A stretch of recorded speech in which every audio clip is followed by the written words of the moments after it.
¿Qué tal? Buenos días. Esto es Meditación y Psicología Budista de Centro Himalaya. Y el día de hoy nos vamos a enfocar en el tema nuestras identidades distintas. Y en este contexto, cuando hablamos de identidad, básicamente entendemos qué es aquello que nos identifica.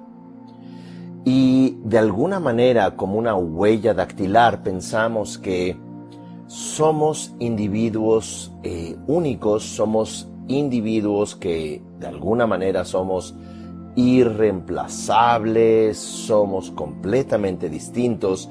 Sin embargo, en ocasiones también nos damos cuenta en grupos de apoyo o en grupos de encuentro social, cómo tampoco somos tan distintos a los demás, cómo tenemos preocupaciones similares, tenemos obsesiones similares, incluso tomamos decisiones de manera parecida.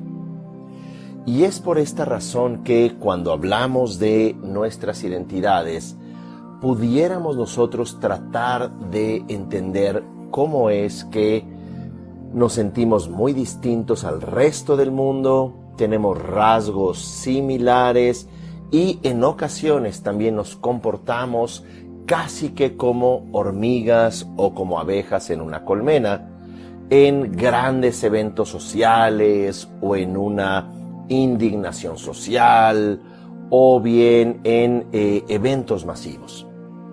De tal manera que psicólogos de la personalidad han tratado también de clasificar a las personas y es por esto que uno encuentra estas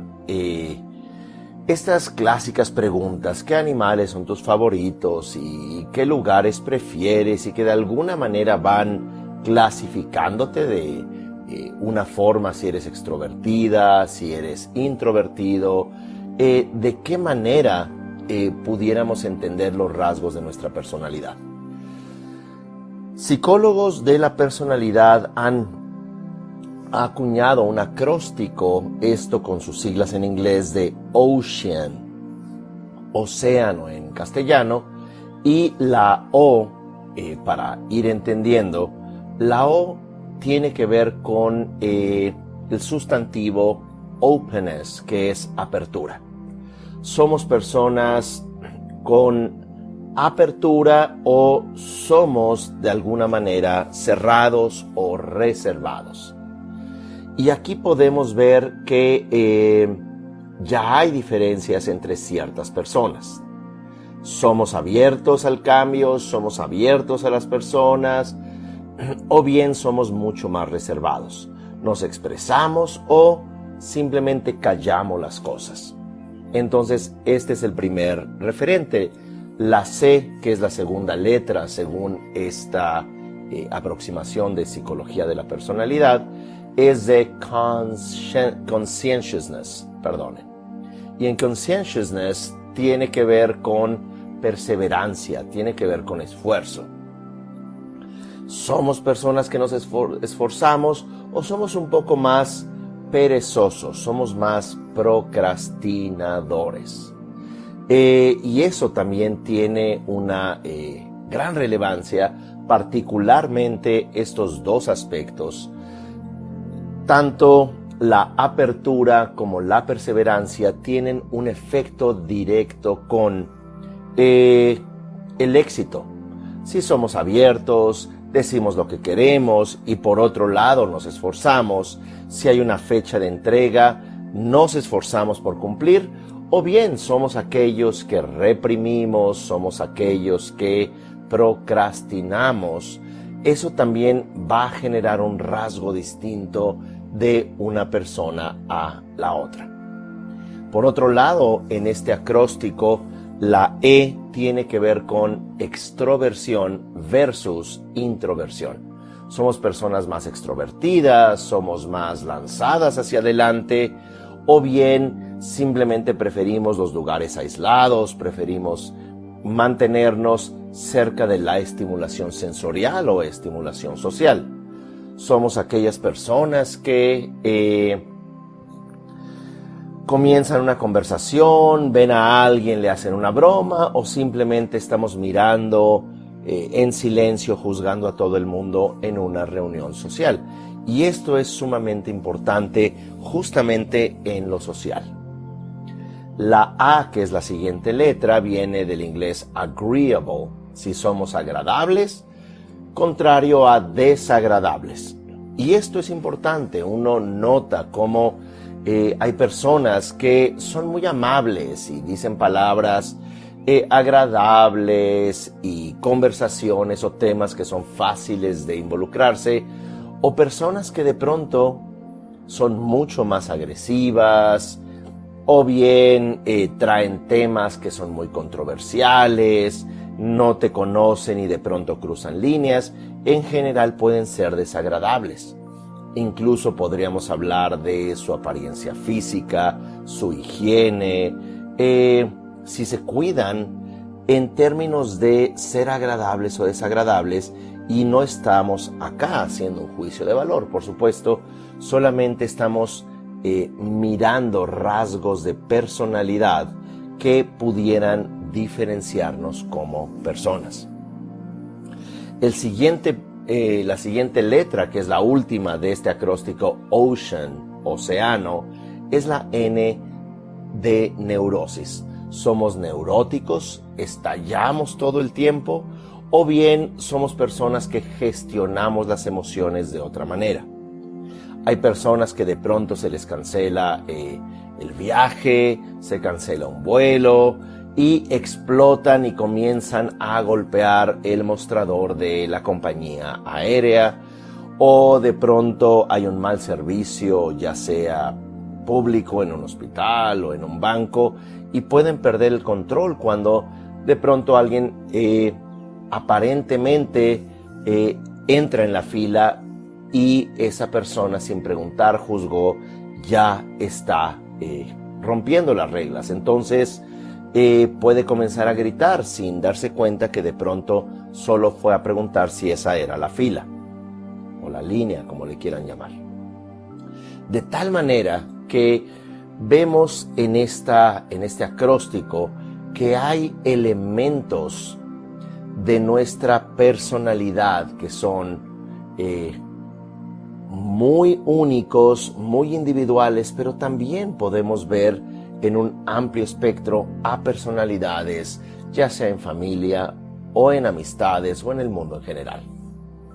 Y es por eso que el psicólogo Brian Little de Harvard habla de varios aspectos, de varios rasgos de personalidad, y estos los ha acuñado él en términos de tres aspectos: el aspecto biogénico, el aspecto psicogénico y el aspecto idiogénico. Y no tiene que ver con ser bruto ni nada por el estilo. Vamos a hablar de qué significa idiogénico.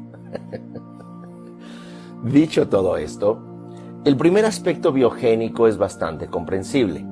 Hay rasgos en nuestra personalidad que pueden tener que ver con aspectos genéticos, con aspectos fisiológicos, neurofisiológicos, desde donde de pronto podemos tener una proclividad a ser obesos, desde donde también esa obesidad se va a combinar con lo psicogénico, que no nada más tiene que ver con lo psicológico, sino que tiene que ver con lo cultural. De pronto podemos tener una tendencia hacia la obesidad y de pronto los alimentos en casa desde pequeños son muy abundantes o muy grasosos, hay demasiados carbohidratos o como fuera, y podemos tender también a tener un cuerpo mucho más de sobrepeso, digámoslo así.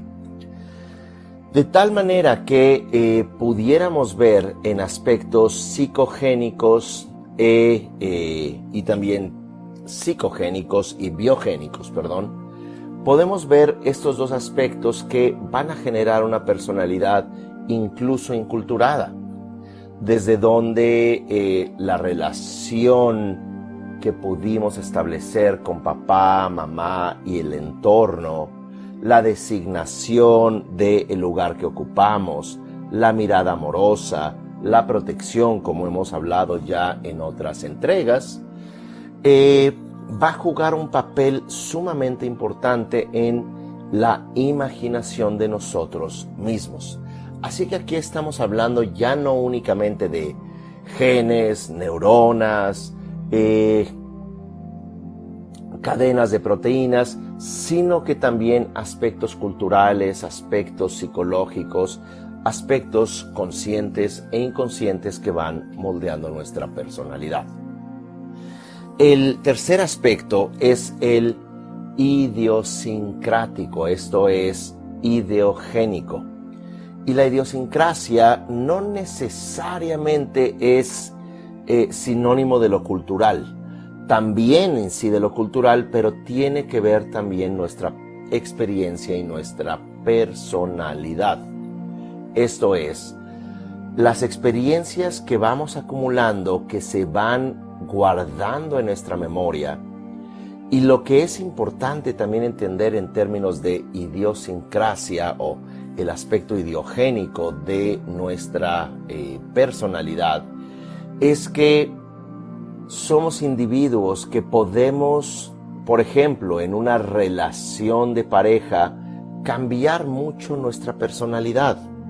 Si de pronto la persona es muy posesiva o muy violenta o celotípica, la pareja con la que pudiéramos estar, pudiéramos, no necesariamente teniendo ya esa personalidad por tratar de amoldarnos, cambiar muchos rasgos. Ya hemos hablado en otras entregas, por ejemplo, sobre la codependencia. Les recomiendo mucho entregas vinculadas a la codependencia que tenemos en el canal Centro Himalaya.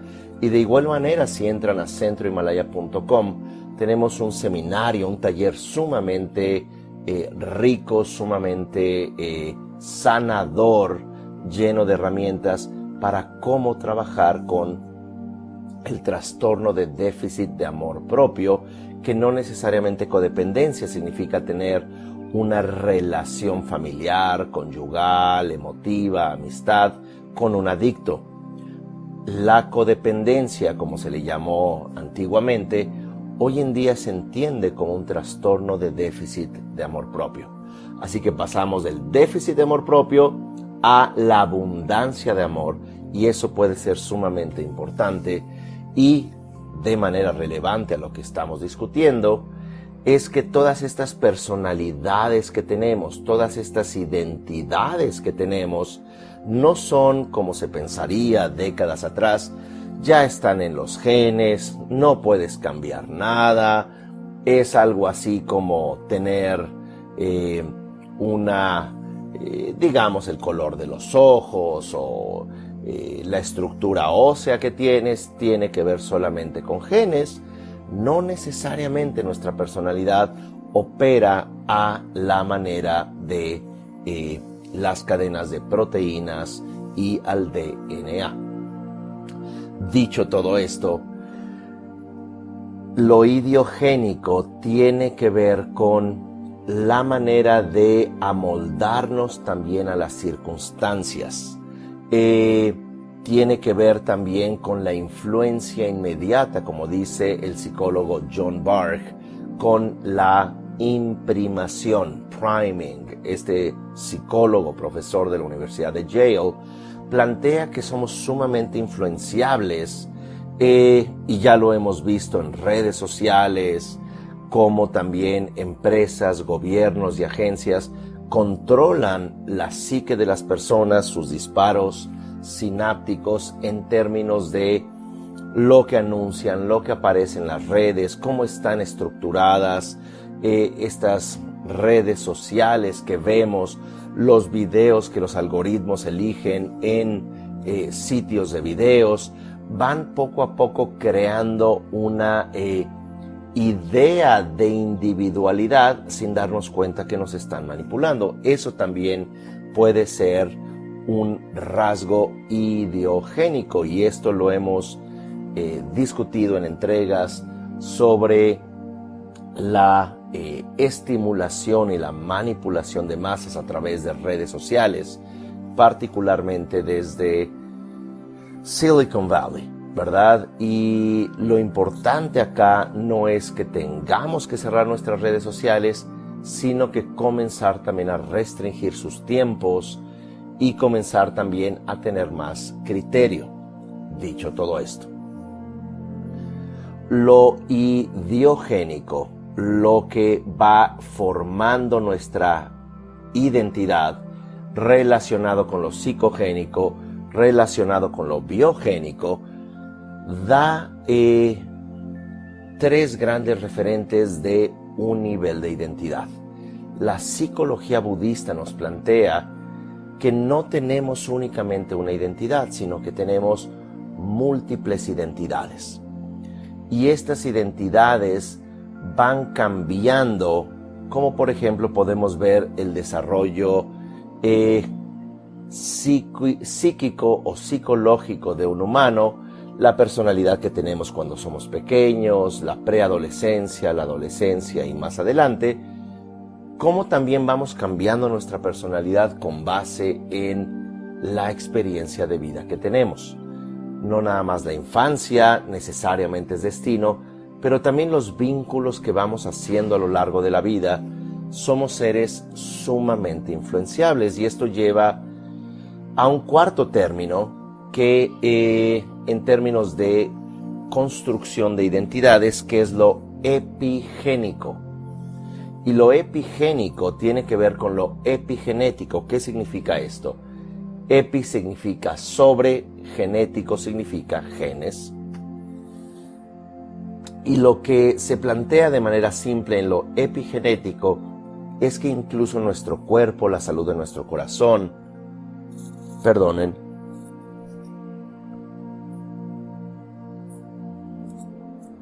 la salud de nuestras hormonas, la salud de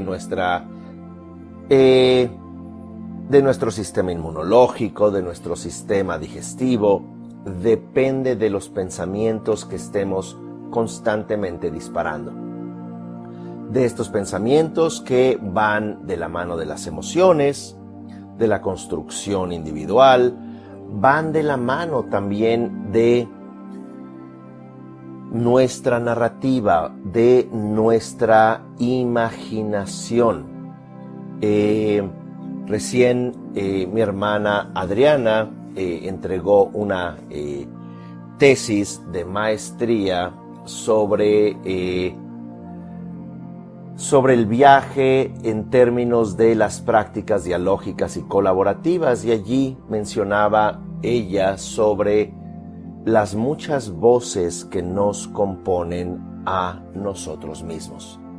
Y estas muchas voces que nos componen son las voces de la infancia, las voces incluso de libros que hemos leído, las voces de nuestras interacciones, pero de manera interesante, y aquí yéndome a lo sistémico, las voces de las interacciones transgeneracionales, esto es, padres, abuelos, tíos, abuelos, etcétera, cómo estas interacciones también van generando un entorno epigénico o epigenético en nosotros, de cómo aquello que creemos ser muy personal, muy individual, en realidad tiene que ver con una imaginación, y es allí donde vuelve a incidir la psicología budista, que nos dice: lo que somos es un imaginario ilusorio. Tu identidad no está dentro y el mundo está allá afuera. Tu identidad está proyectada afuera, construida con un conjunto de factores mentales, vamos a decirlo más simple, emociones y voces. De la misma manera que simbólicamente representas al otro, representas a otra persona, si te cae bien, si te cae mal, si te resulta atractiva, si te resulta interesante, o lo contrario, o agresiva o amable, o violenta o normal, como quiera que fuere. Eso, para la tradición budista, para su psicología, el Abhidharma, es una ilusión que nos dicen rasgos muy importantes. Número 1, mira cómo esa construcción de tu identidad y de lo externo va cambiando. Esto es impermanente, es transitoria. Así que mira cómo tú vas cambiando, el mundo va cambiando y la relación con ese mundo, entiéndase, no nada más el globo terráqueo, sino las personas, sus objetos, animados e inanimados, objetos referenciales, esto es desde la referencia epistémica, que el sujeto y el objeto estamos en constante cambio. Por lo tanto, nos lleva a la segunda consecuencia: no es algo sólido, no es algo real. Traducción: no te tomes tan en serio. No tomes tan en serio la relación cambiante. No tomes tan en serio a la otra persona, porque la persona también está cambiando. Y a veces las coincidencias entre uno y las personas pueden ser estables, pueden ser armónicas o pueden ser antagónicas. ¿Y cuántas veces no hemos coincidido de mal manera con alguien que en realidad es buena persona, o nos damos cuenta que eventualmente se convirtió en una gran amiga o un gran amigo? O lo contrario, todo iba muy bien, muy armónico, años de un vínculo, de un negocio, de una amistad, de un matrimonio, como fuere, y de pronto malas condiciones o algún rasgo incompatible o un rasgo, vamos a decir, un poco más destructivo de alguien, surgió, que eso hizo que de pronto se rompiera un vínculo con otros elementos posiblemente más sanos. Traducción: no somos seres lineales, no somos seres sólidos. En realidad somos algo así como un caleidoscopio, como este tubo con cristales de colores que contra la luz, al moverlo, va tomando diferentes formas idealmente simétricas. La luz cambia, los filtros cambian conforme la combinación de estos cristales entintados se mueve. Y es algo así como somos. La luz, en esta metáfora del caleidoscopio, es lo que está consciente en nosotros. Y los factores mentales, nuestros rasgos de personalidad, son estos cristales que van cambiando. Así que cuando hay un cristal en particular o una forma simétrica que nos agrada, nos aferramos. Cuando hay algo que nos desagrada, también nos aferramos, pero de manera negativa. Así que 10 años de nuestra vida o toda nuestra vida, de pronto decimos: mi vida es miserable por aquella persona que existió hace 20 años, hace 30 años, o es que tú no conociste a mis padres, eran impresentables. Y no estamos acá para discutir si fueron o no. Lo que es relevante es que eso ya pasó hace mucho tiempo y pudiéramos también estar aferrados a algo que ya no está, pero que le damos solidez a las cosas. Así que en este punto de la identidad, diría la tradición budista, es cambiante, es ilusoria, por lo tanto no hay que aferrarse, y que si nos aferramos vamos a experimentar el sufrimiento. Por tanto, se vuelve relevante tratar de entender, volvemos a la idea inicial, de nuestras muchas identidades, de cómo no somos un individuo sólido, somos seres cambiantes, seres cesando de existir y surgiendo en la existencia a cada momento, y que el común denominador, según la psicología budista, es esta identificación, este aferramiento, como si hubiese algo real en nosotros. Ahora, ¿qué consecuencias tiene, como ya hemos tratado de argumentar, el estar aferrado como si fuéramos reales, como si las personas realmente fueran reales y las interacciones fuesen completamente existentes y solemnes? Que vamos a acabar lastimados, vamos a acabar decepcionados y particularmente de nosotros mismos, como en el caso de muchas personas introvertidas, aquello que se llama en inglés self-conscious, con un poco de vergüenza de sí mismos. Aquellos que incluso van al baño y en ese baño, vamos a decir, de un restaurante o de un colegio, dejan correr el agua cuando están en el baño porque les da vergüenza el propio ruido de que están yendo al baño. O personas que prefieren no expresarse porque se sienten avergonzados o sienten de entrada que son inadecuados. Eso es un aferramiento a una idea de uno mismo. De aquí la reflexión se trata que podamos entender que somos seres cesando y surgiendo en la existencia con diferentes factores mentales, con diferentes componentes relacionales, con diferentes interacciones. Y que, como dice el neurobiólogo mexicano de la UNAM, Ranulfo Romo, que plantea que el mundo que nosotros vivimos en este momento yace en nuestra memoria.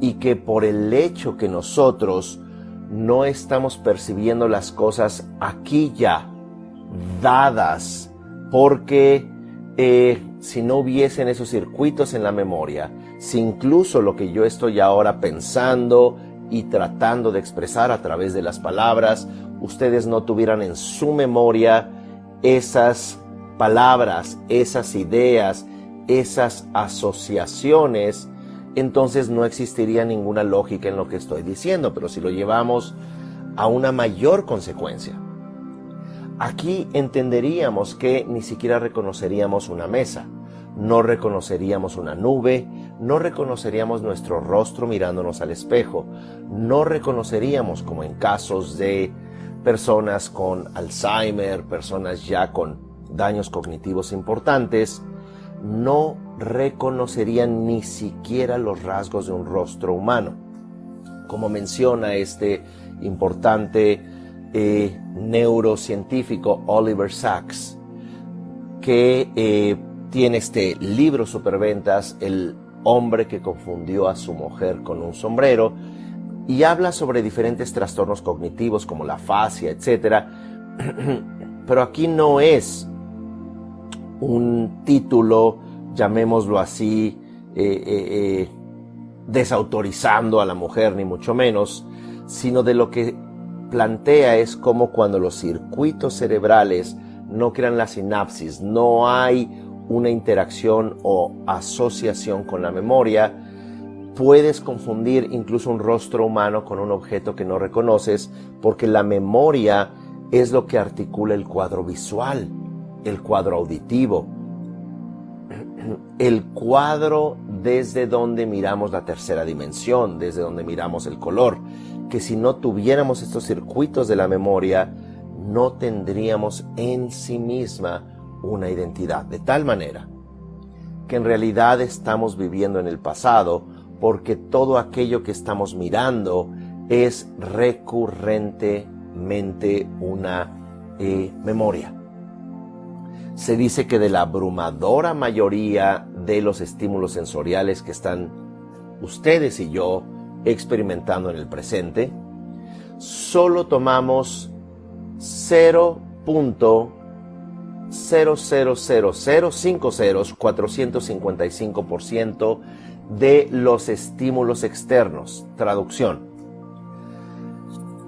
en este momento y cada segundo nuestro cerebro puede procesar 11 millones de bits de información, pero solo llevamos al consciente, solo llevamos a lo que decimos ser y creemos ser y con lo que nos identificamos, aquí volviendo a la identidad, a la personalidad, solo llevamos al consciente 55 bits de información por segundo. Repito, de 11 millones que procesamos por segundo, solo nos quedamos con 55. Lo que significa es que lo que llena la narrativa, la construcción simbólica de la realidad está en nuestra memoria. Y esta memoria emocional, diría la psicología del Tantra budista, esta construcción emocional es algo que va a tener injerencia en el cuerpo. Es aquello que también se ve en biodescodificación, desde donde un estado de estrés, para no hacerlo muy complicado, un leve pero constante estrés puede reducir nuestra expectativa de vida. Puede dañar el sistema endocrino, hormonal, puede dañar, y está amplísimamente estudiado, nuestro ritmo cardíaco si diariamente estamos con ansiedad, y todos podemos decir, sí, es que trabajo mucho, mire. Entonces uno trabaja, está con el ritmo cardíaco alterado, constantemente estamos generando cortisol, adrenalina, epinefrina, estamos inhibiendo también hormonas de estabilidad, estamos inhibiendo dopaminas, estamos inhibiendo oxitocina, que nos hace sentirnos conectados a los demás y a nosotros mismos. Si este constante, aunque leve estrés, lo generamos por 20 años, los cambios, incluso en nuestras cadenas de DNA, llamados los telómeros, que son estos cordones al final de nuestro DNA que indican nuestra edad biológica, no la edad que tenemos. Y lo interesante es que las personas con un estrés prolongado, o aquellas que son, y volvemos al tema por alguna razón, codependientes o tienen un trastorno de déficit de amor propio, esto es, que sienten que el amor que se merecen es el amor de hacer. Si yo hago por mis hijos, merezco amor. Si yo me sacrifico en la relación, merezco amor. Si yo trabajo y no tengo otra vida, eso de esta manera me procura amor. Vamos a encontrarnos siempre sumamente estresados, incluso entonces en vacaciones. Personas que tienen este síndrome o trastorno de las vacaciones ya no pueden relajarse, están con su margarita, ¿no? Están con su bebida en la playa, están tratando de relajarse, toman un libro, pero ya tienen la inercia, el hábito emocional de encontrarse estresados, de encontrarse alterados. Y es por esta razón que se vuelve muy importante el cultivar factores mentales sanos y contrario a lo que la tendencia o inercia psicosocial nos empuja desde lo biogénico, psicogénico, idiogénico, volvemos idiosincrático, pero es génico de origen, y también lo epigénico. Debemos de darnos cuenta que nuestros pensamientos, nuestras emociones, aquellos factores mentales que elegimos tener, con qué, para ponerlo de una forma más práctica, con qué quieres quedarte de las personas, ya sea las que conozcas en este momento o aquellas que ya dejaste de verte por alguna razón. ¿Te quieres quedar con la basura de esas personas?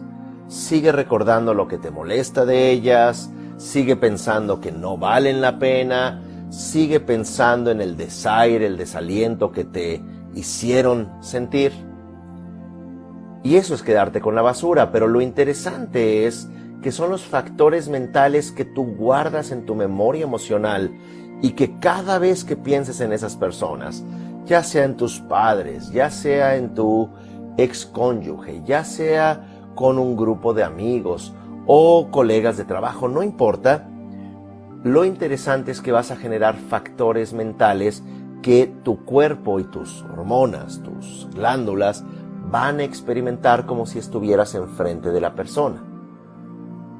O por otro lado, puedes decir, ¿cómo agradezco a mis padres que a pesar de las dificultades me dieron la vida, me educaron a o de la mejor manera que pudieron? Qué bien que esa relación, esto que compartimos tantos años con estos amigos, o este amigo o amiga que ya no veo desde hace años, que ahora mismo no me cae muy bien, o ya no tenemos tanta compatibilidad, pero vivimos momentos muy lindos, compartimos momentos muy lindos y yo me quedo con eso. Es como el Buda plantea en varios textos en el Abhidharma. ¿Quieres quedarte con el enojo hacia alguien? Es como tener una piedra caliente, una piedra incandescente en tu corazón que te está quemando. O bien deseas mantener flores, deseas mantener algo sano. ¿Por qué?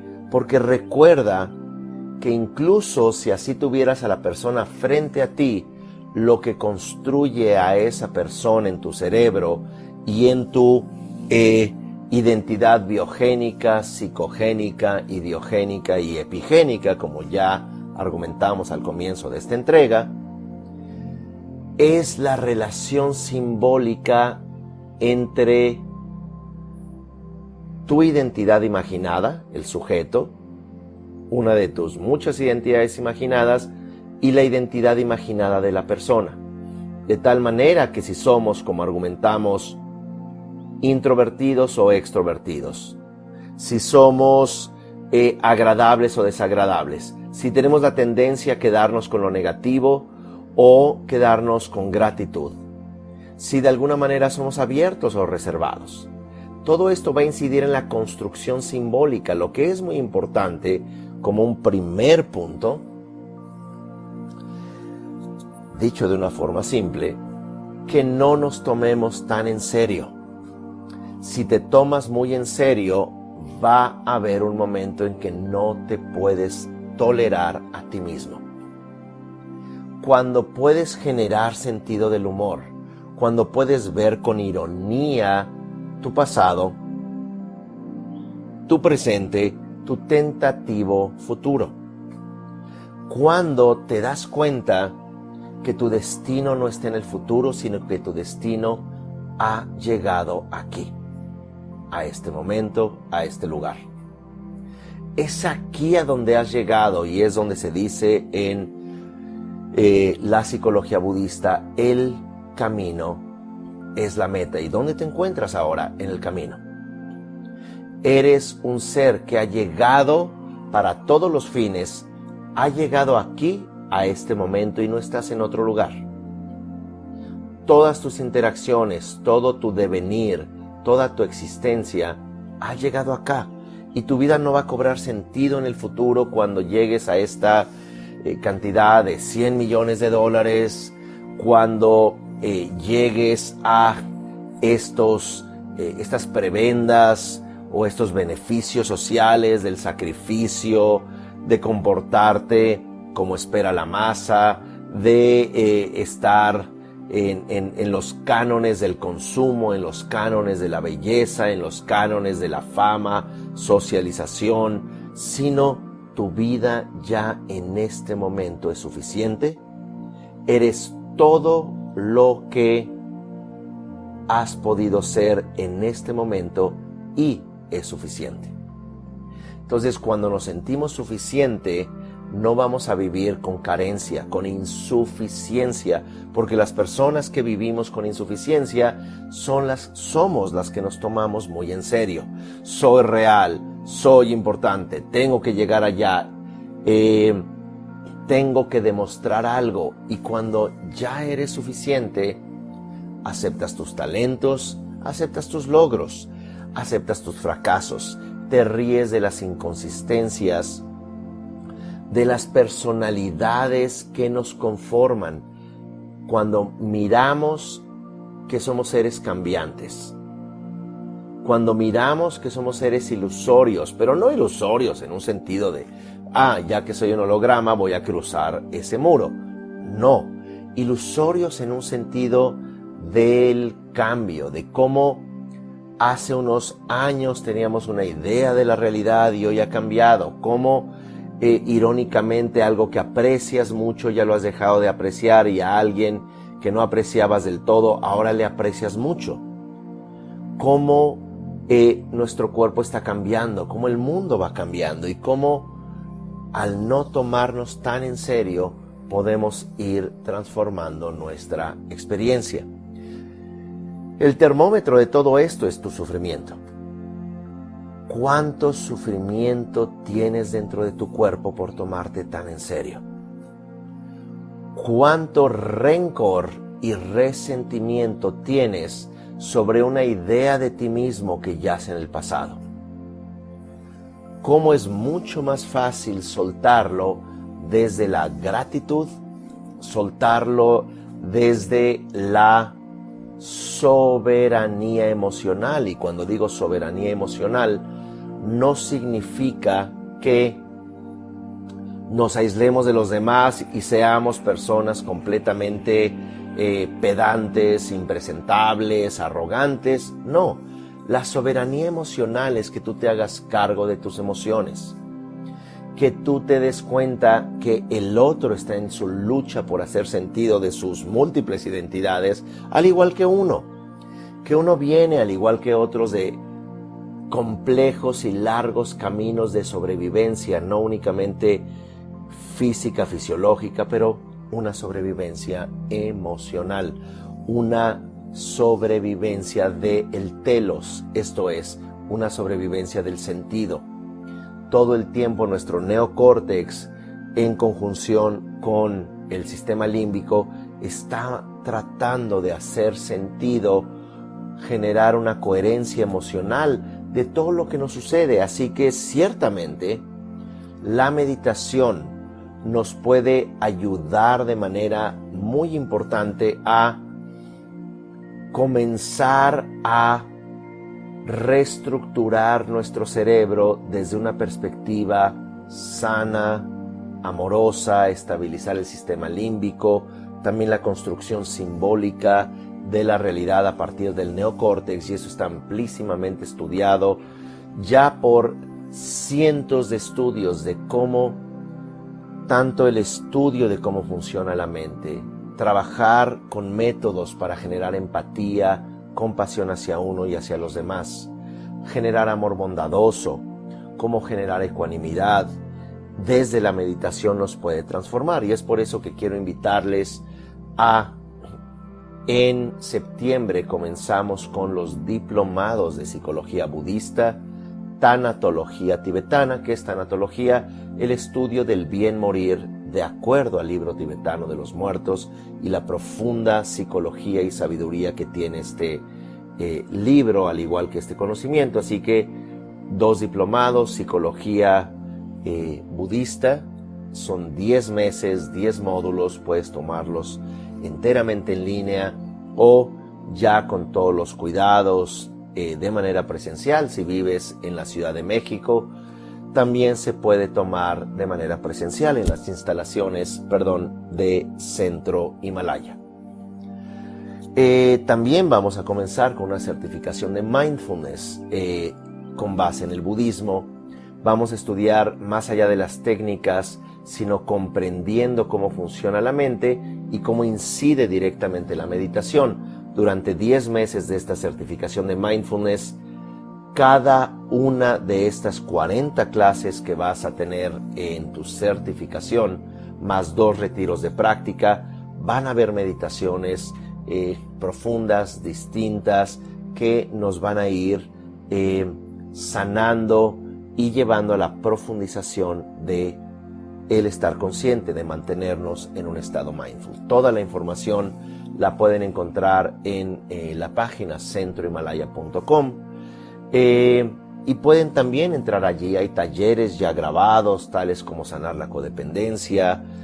Ahora mismo estamos en un taller muy interesante que se llama Enamórate de tu vida, donde combinas la psicología budista y con métodos muy prácticos, meditaciones muy específicas, vamos sanando nuestro dolor, que a la postre nos damos cuenta, gran parte de ese dolor no es personal. Así que agradecerles este interés. Algo que se vuelve importante es que podamos procurarnos herramientas como estas estas entregas de Centro Himalaya, al igual que hay muchos otros podcasts, tanto míos como de tantas personas valiosas, reflexiones, conocimientos. Procuren ese diálogo interior, ese diálogo distinto, no estar encerrados en como se decía en una metáfora antigua, un disco rayado, un disco que está sobre la misma pista sin lograr salir. ¿Por qué? Porque nuestro cerebro actúa de esa manera.